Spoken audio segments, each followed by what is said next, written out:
नमस्कार साथियों, कैसे हैं आप सभी? उम्मीद करता हूं कि आप स्वस्थ होंगे, सुखी होंगे और प्रसन्न होंगे। श्रीमद् भागवत गीता में आपका स्वागत है।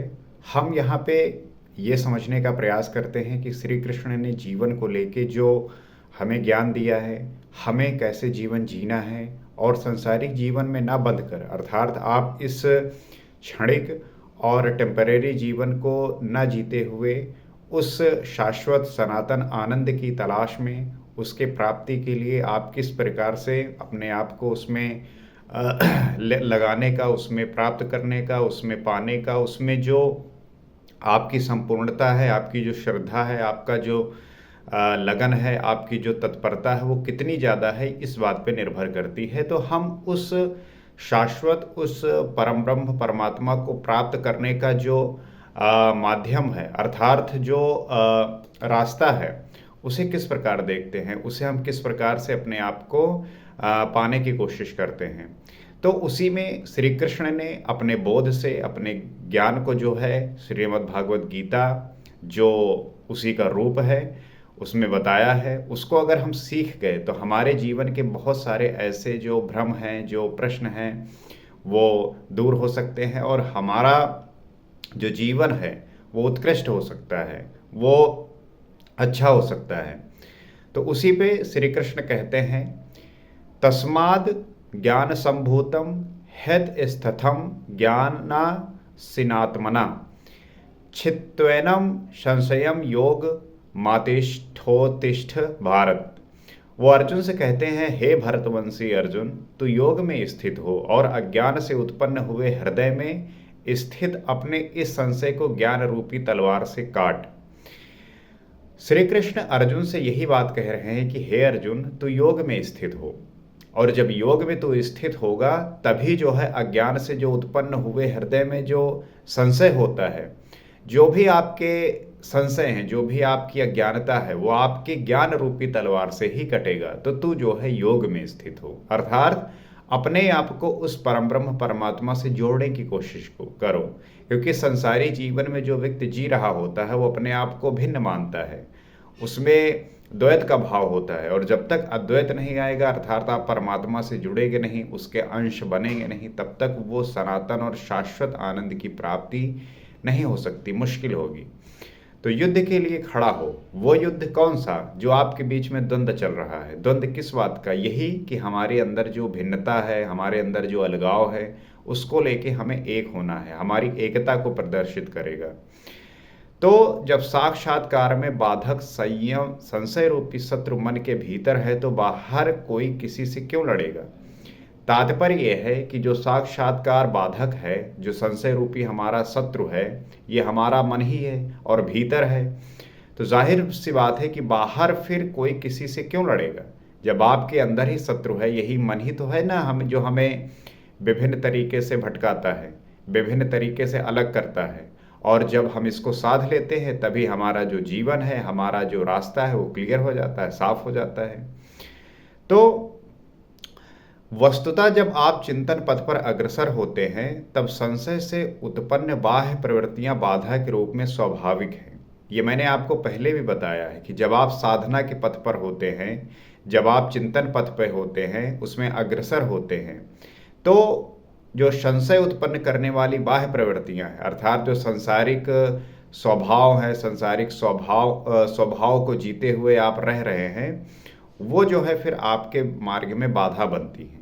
उनका बाधक बनना स्वाभाविक है, क्योंकि आपने वही जीवन जिया है, आप उसी तरीके से रहे हैं, तो वो जो है फिर बाधक बनती है। ये शत्रु के रूप में भयंकर आक्रमण करती हैं, और ये फिर इतनी भयंकर आक्रमण करती है क्योंकि इसीलिए आप देखेंगे कि जब भी कोई संसारी व्यक्ति साधक की स्थिति में आकर जो है तप करता है, त्याग करता है और योग करने लगता है, ध्यान करने लगता है, तो उसके सामने ये सारी चीज़ें बड़ी भयंकर शत्रु के रूप में आती हैं, और उससे जो है उसको लड़ना पड़ता है, उसको जो है उससे बहुत भयंकर मुकाबला चलता है। इसीलिए जो साधक होते हैं वो आरंभिक अवस्था में ही भाग जाते हैं, अर्थात वो उससे जो है दूर चले जाते हैं, क्योंकि वो इतना कष्टदायी होता है कि उससे जो है वो बच नहीं सकते, उससे जो है वो बचने का कितना भी प्रयास करे वो उनको उसी रास्ते में ले जाके खड़ा करता है।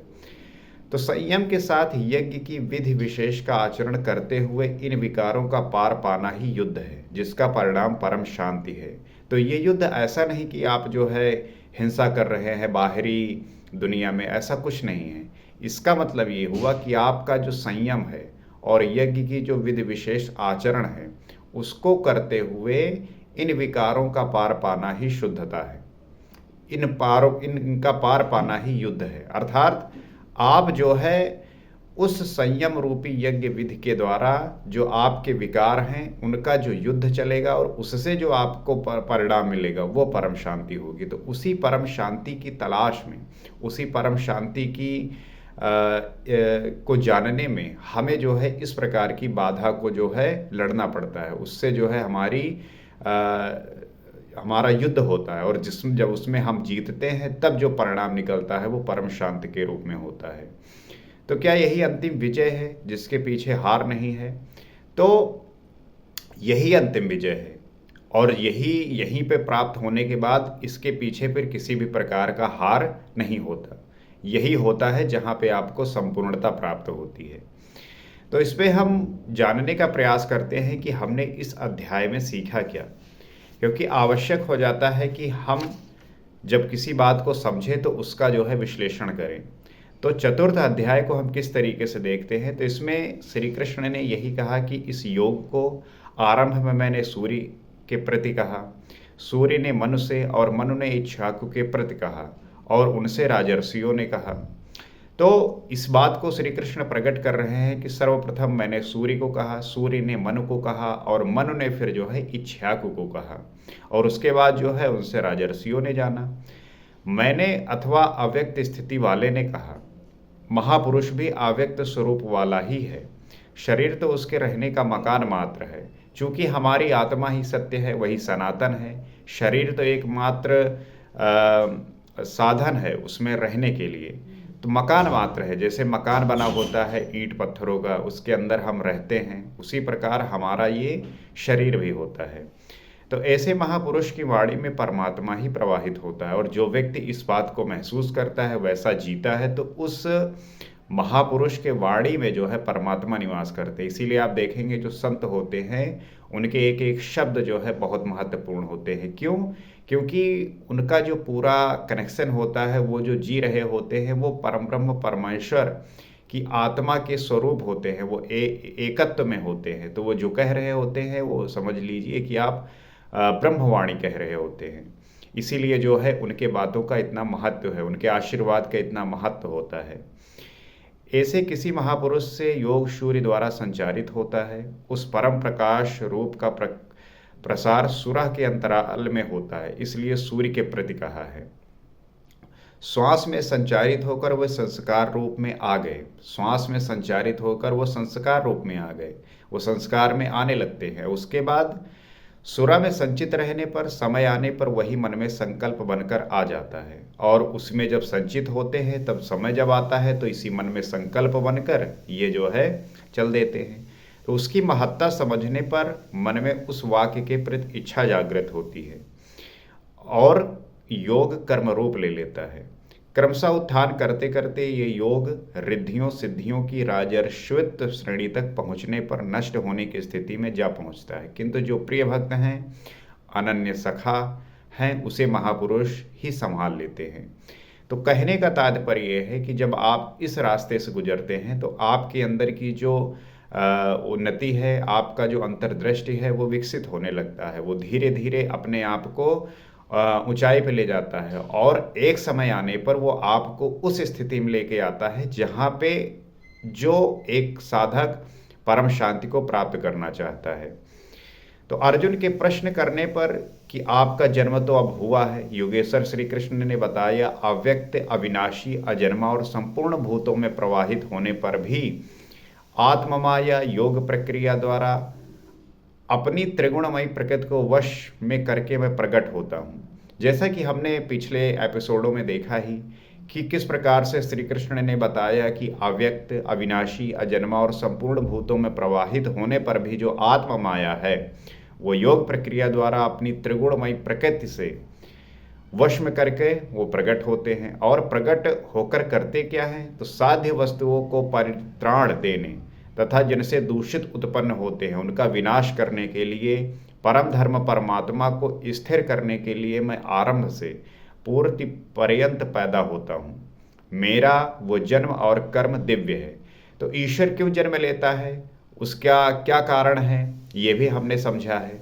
तो निष्कर्ष हम देख रहे हैं कि हमने सीखा क्या है, और उसे केवल तत्वदर्शी ही जान पाते हैं। वो क्यों जन्म लेते हैं, क्या करते हैं, उसको जान सिर्फ वो तत्वदर्शी ही सकते हैं जिन्होंने उसको महसूस किया, जिसको अनुभूति जिन्होंने की है। तो भगवान का आविर्भाव तो कलयुग की अवस्था से ही हो जाता है यदि सच्ची लगन हो, किंतु आरंभिक साधक समझ ही नहीं पाता कि भगवान बोल रहे हैं या यूं ही संकेत मिल रहा है, आकाश से कौन बोलता है। तो यही होता है कि जब साधक प्रारंभिक अवस्था में होता है तो उसे बड़ा भ्रम रहता है, वो समझ नहीं पाता, इसीलिए गुरु की आवश्यकता होती है। तो इसी पे महाराज जी बताते हैं कि जब भगवान कृपा करते हैं, आत्मा से रथी हो जाते हैं, तो खंभे से, वृक्ष से, पत्ते से, शून्य से, हर स्थान से बोलते हैं और संभालते हैं। तो जब आप आत्मा से रथी हो जाते हैं, अर्थात आपका रथ खींचने वाले जब वो प्रभु ही हो जाते हैं, तब आप किसी भी, वो कहीं से भी, चाहे खंभे से हो, वृक्ष से, पत्ते से, शून्य से, वो आपको समझाते हैं और संभालते हैं।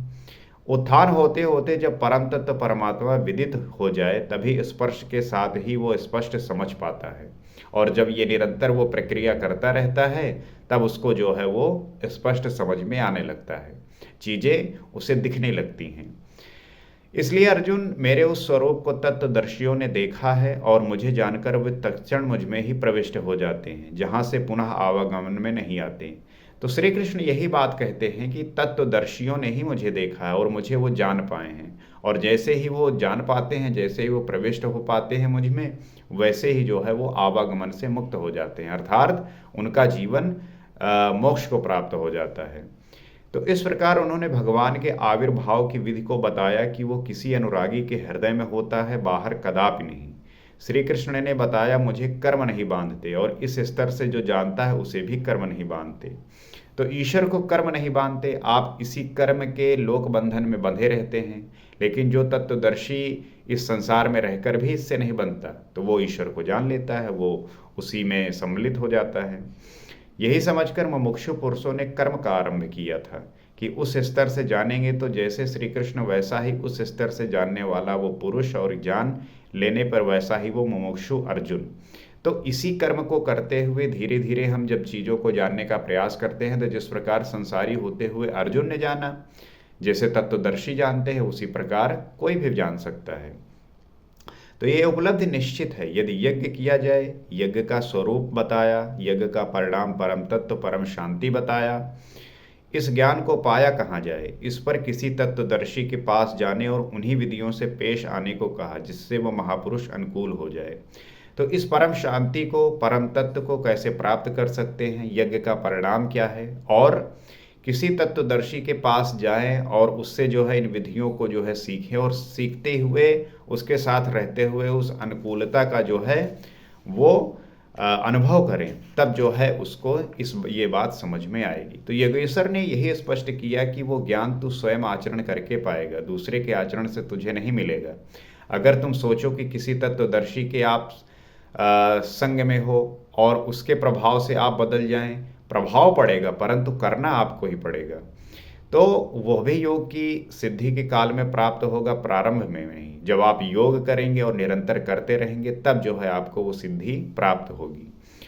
वो ज्ञान साक्षात्कार हृदय देश में होगा, बाहर नहीं। और वो जो ज्ञान प्राप्त होगा, वो जो साक्षात्कार होगा, वो आपके हृदय देश में होगा, कहीं बाहर प्राप्त होने वाला नहीं है। तो श्रद्धालु, तत्पर, सतेंद्रिय एवं संशय रहित पुरुष ही उसे प्राप्त करता है।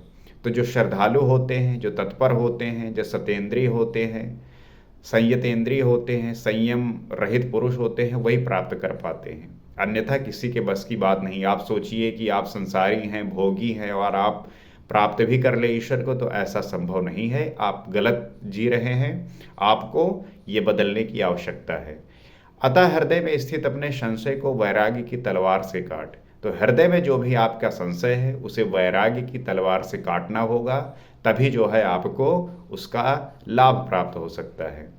तो ये हृदय देश की लड़ाई है, बाह्य युद्ध से गीत उक्त युद्ध का कोई प्रयोजन नहीं। तो ये जो लड़ाई है ये आपके हृदय देश की है, कहीं बाहर से किसी भी चीज की ऐसी कोई आवश्यकता नहीं है।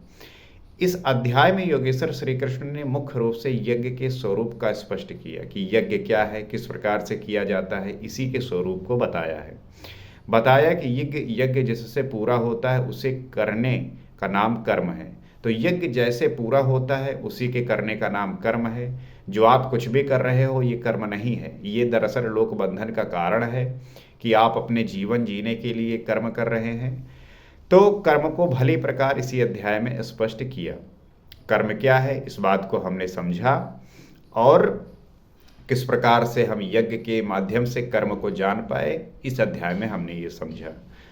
तो ओम तत्सदिति श्रीमद्भागवत गीता सूपनिषद महाब्रह्म विद्यायाम योग शास्त्रे श्री कृष्ण अर्जुन संवादे यज्ञ कर्म स्पष्टीकरण नाम चतुर्थो अध्याय समाप्त।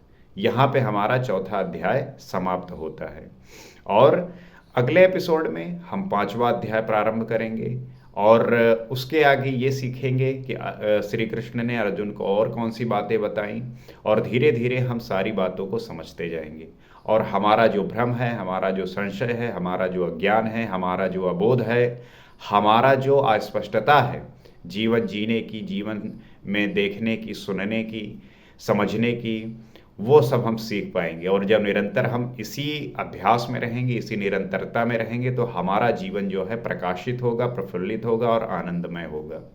और मैं आपसे यही उम्मीद करता हूँ कि आप इस बात को सुन रहे होंगे, समझ पा रहे होंगे, और समझकर जो इस बात से अनभिज्ञ है, जिसे नहीं पता, दरअसल बहुत ऐसे लोग हैं और ज़्यादातर ऐसे लोग हैं जो चीज़ों को पढ़ते नहीं, जो सुनी सुनाई बातों पर रियलाई करते हैं, उसी को जो है सत्य मानते हैं। तो उनको आवश्यक है अध्ययन की। तो मैं तो यही कहूँगा कि आप पढ़िए, अध्ययन करिए। फिर भी किसी कारणवश आप नहीं पढ़ पा रहे हैं, नहीं समय दे पा रहे हैं, तो आप वीडियो के माध्यम से सुन सकते हैं, देख सकते हैं, और इसको आप चिंतन करिए, आत्मचिंतन करिए, तब चीज़ें जो है आप पूरी तरीके से समझ पाएंगे। तो इसी उम्मीद के साथ कि आप जो है इस पे काम करेंगे, इसको सीखने का प्रयास करेंगे, तभी जो है हम इस पे एक अपना राय प्रस्तुत कर सकते हैं, समझ सकते हैं। अपने जो मैं आजकल देख रहा हूँ, हर एक व्यक्ति इस संसारिक जीवन में किसी न किसी तरीके से पथभ्रष्ट हो गया है। पथभ्रष्ट का मतलब है कि उसे जो करना चाहिए, ह्यूमन की जो पोटेंशियल है, वो किस स्तर पे पहुंच सकता है, क्या प्राप्त कर सकता है, समाज के लिए क्या कर सकता है, वो भोगी ही है। तो भोगी का मतलब कि वो प्रकृति का भोग कर रहा है। प्रकृति के लिए आप क्या कर सकते हैं, उस स्थिति में आने का प्रयास करिए, उसके बारे में सोचिए। इसी प्रयास में आप उन तक इस बात को पहुंचाइए, उन्हें भी बताइए, समझाइए, ताकि वो भी इस बात से सचेत हो सकें, सावधान हो सकें, और अपने जीवन को दूसरे के लिए इतना उपयोगी बनाएं कि लोगों का जीवन सार्थक हो, लोगों का जीवन सुखी हो। इसी प्रयास में अगले एपिसोड में हम पांचवा अध्याय प्रारंभ करेंगे। आज चौथा अध्याय यहीं पे समाप्त होता है। अगले एपिसोड में आपसे फिर मुलाकात होती है। नमस्कार।